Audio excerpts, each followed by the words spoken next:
You guys, I am a summer person, and I've been a bookkeeper about 10 years now, and I've been through many seasons. But in this video, let's talk a little bit about the summer. I love it. I told you recently that I'm trying to enjoy the winter and I'm trying to romanticize and get on board with the rain, but honestly, summer is really when I thrive. I love slower mornings and not really having anywhere to go. I love the sun. I love sitting on my deck and just feeling the sun on my shoulders and on my face. I love being in the water on a floaty. I will float on any river or lake. And this is the time of year that I really appreciate the flexibility of bookkeeping so much because my kids are out of school and I don't have to be in an office from 9 to 5. So the last couple summers, I've tried to take kind of like a break, a mini break from my bookkeeping business in the summertime. Usually it is in July and August. And I still do a tiny bit of work, about an hour or two per day. So I'll tell you some of my systems on how I get this done. But I try to make this a priority because I want my business to support my lifestyle and the things that make me happy in life. And I know I'm really lucky to have the opportunity to live this lifestyle and to have the flexibility to do this. And that's honestly why I have this YouTube channel, is to share that with you guys. I think a lot of you have found that flexibility and freedom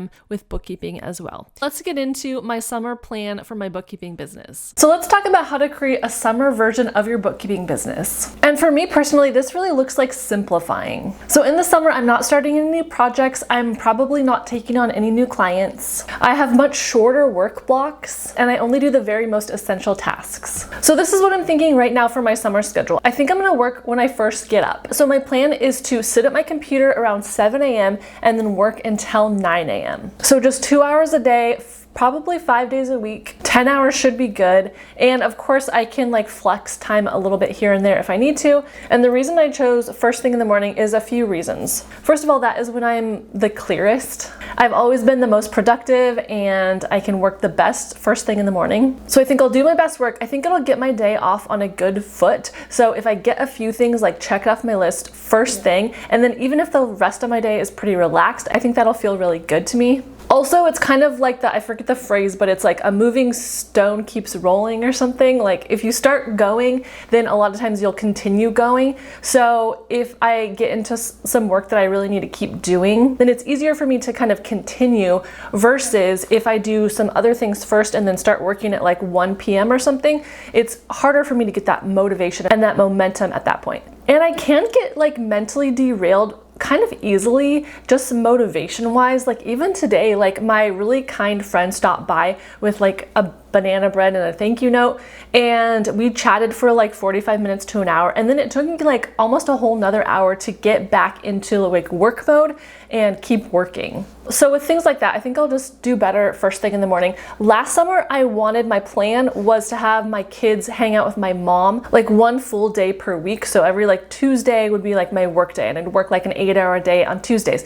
But honestly, that never really happened. Our schedules just didn't really line up, and either I was out of town or my mom was out of town, or we had something scheduled on the Tuesday. And the other thing is I'm just out of practice of working a really long day now. I used to do it all the time, but honestly, I kind of have a harder time focusing for 8 full hours now as I'm out of practice. And I think it kind of depends on the tasks. I think if I switched tasks or did something that I was really interested in or really into, that would be okay. But anyways, so the 1 day a week thing didn't work. So I'm going to try just the really short micro bursts of working first thing in the morning.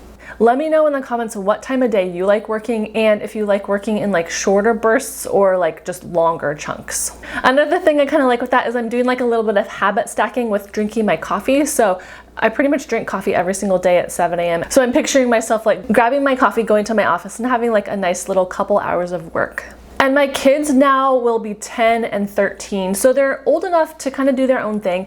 They might even sleep in till 8 now or something. They can get their own breakfast. Usually the morning time is when they're pretty self-sufficient. They don't really need me as much. In the summertime, I always have a morning checklist they need to do. So before they have screen time, they need to do a chore, they need to do some reading, they need to do a couple other things, tidy their room. So hopefully they'll kind of be in a good summertime routine and they won't need me that much. And I just know that time of day, they're still waking up, they're grabbing cereal for breakfast or something, and I should have some hours that I can work. My kids also do a swim team in the summer, so I do need to check on that because they might need a little prodding to get out the door, especially my younger one, my son. So I need to see, last year his was kind of early. I think it was like at 7 something, maybe 7:30. I know it'll be a little bit later this year, so hopefully that should help him need less help for me to wake up and get out the door. If you don't know me, my name is Morgan. My website is FinePoints.biz. There's tons of resources on there for new bookkeepers. I have a class called Bookkeeper Marketing Coach that helps you get your first 3 bookkeeping clients. If you're excited for this video, give it a thumbs up. That really does help me a lot. And you can also hit the subscribe or join button below. All right, that is the time I work. And then I want to talk a little bit about the planning that I do in the summer.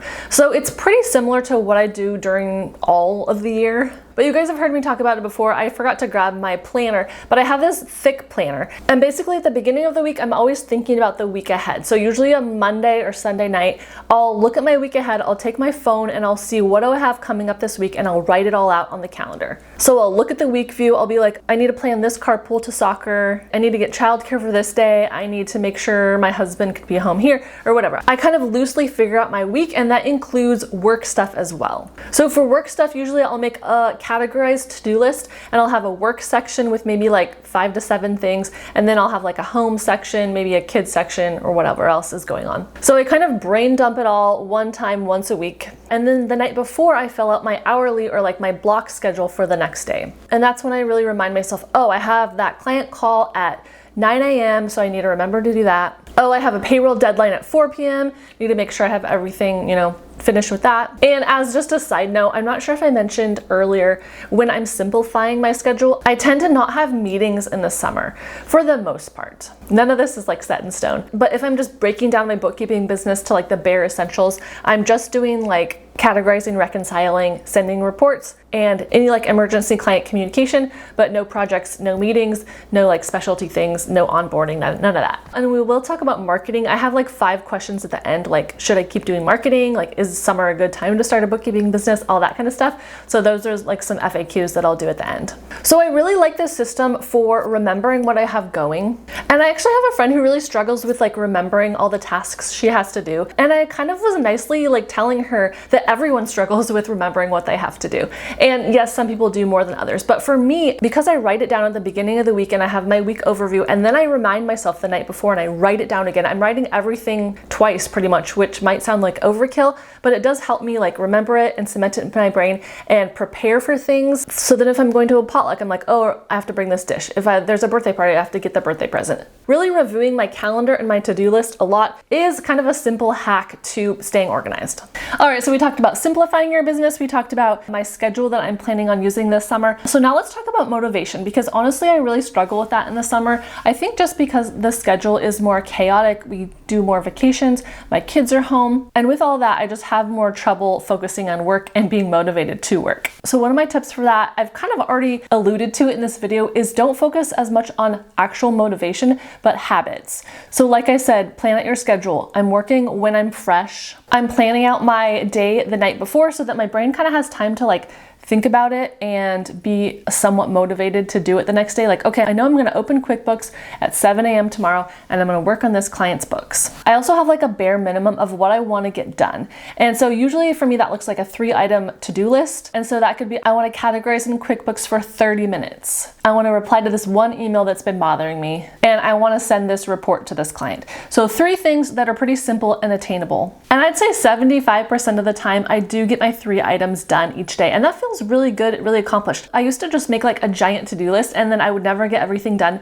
and I would always feel behind. But now I just feel like I'm like slowly like chipping away at my to-do list little by little, and I feel like I'm making a little bit of progress every day. And then as much as you can, use systems and automations to help with that like motivation. So I have a couple videos on bookkeeper automations, things you can automate. You can automate invoices. You can have email templates that go out. You can have QuickBooks pull reports for you automatically. You can use different calendar systems. You can use reminder systems.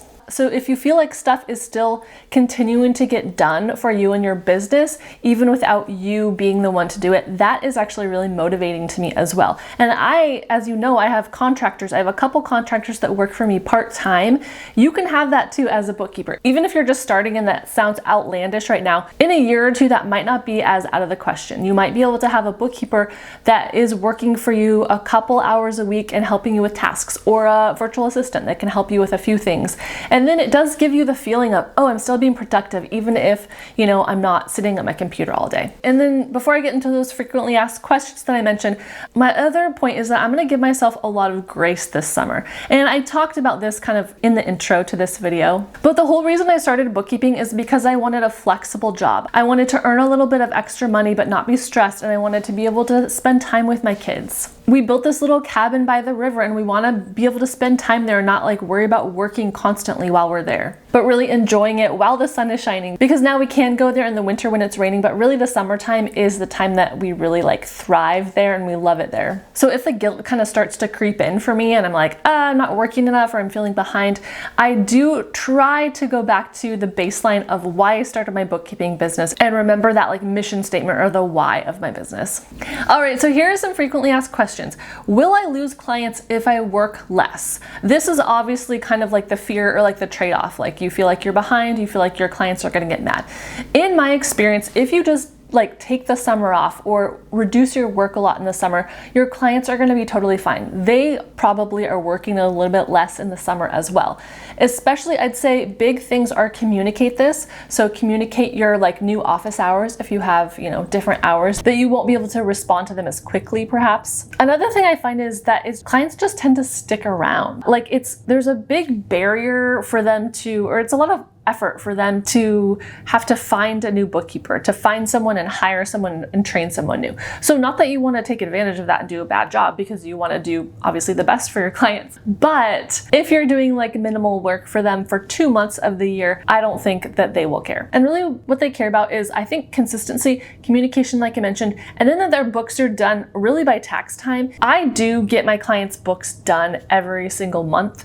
But even if you were to be like, oh, I'm going to complete your July books in August or September, or I'm not going to send you a report for 1 month and you do 2 months at a time, I think that that's fine. Especially maybe you could even put that in your contract. I've never done that, but you could write that into your contract for clients. You could say, I'm going to give you reports every other month, or I'm going to, there's a special summertime like hiatus or something. Like that's a good idea actually. Okay, so let's talk about marketing. Do I need to keep posting on social media? I think that means, and marketing during the summer. So I said that I usually am not onboarding new clients in the summertime or doing projects. I would still do a little bit of light marketing in the summer and follow up on any leads that are kind of time sensitive. So say you had like 3 different people you were kind of like chatting with in the spring, and the meetings, coffee dates or whatever got pushed off into the summer. I personally would still go ahead and meet with those people.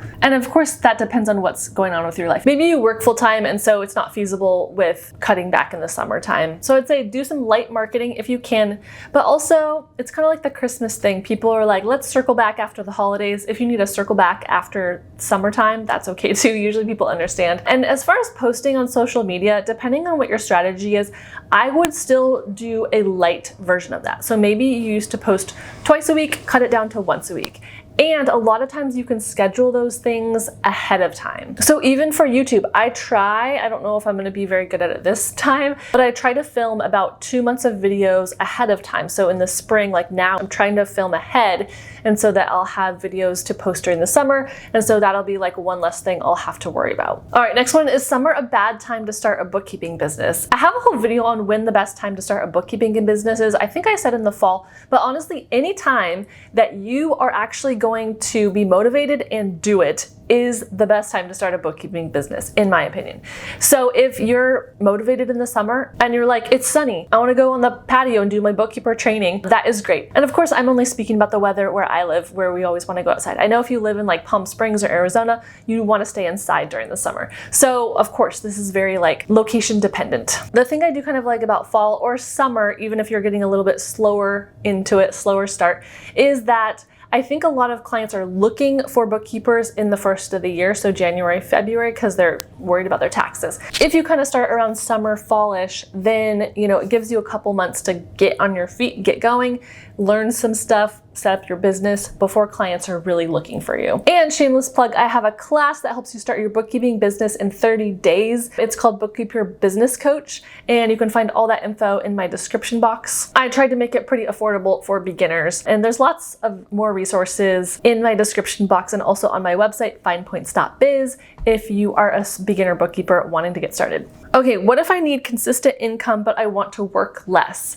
This is a great question. I think I have a video about this too. I'll link that in the description box also if I can find it. This is the million-dollar question, right? We would love to work less and earn more. Of course, one way to do that mathematically is to raise your prices. So if you haven't raised your prices in a while, consider that. Inflation is all-encompassing everywhere, so people might not be surprised by that. If you get more efficient and work quicker, that is also a way to work less and earn the same amount. Or I guess you could take on another client in that case if you have more time. You can get really good systems for that. You can use batching. You can outsource some things, which could come at a cost, but in the long run, I think it will help you save money. Work on getting better clients also is a way to do that, because usually better clients will be fine paying a little bit more and are often less high maintenance. All right, and then what should I automate before summer starts? I kind of talked about this one, but I would automate obviously anything you can. So invoicing. So anytime you invoice your clients, you don't want to bother spending time on that. So make it so invoices are automatically sent to your clients every month. Cancel any reoccurring meetings if you can, and get your own schedule clear in your mind. Like kind of like I did.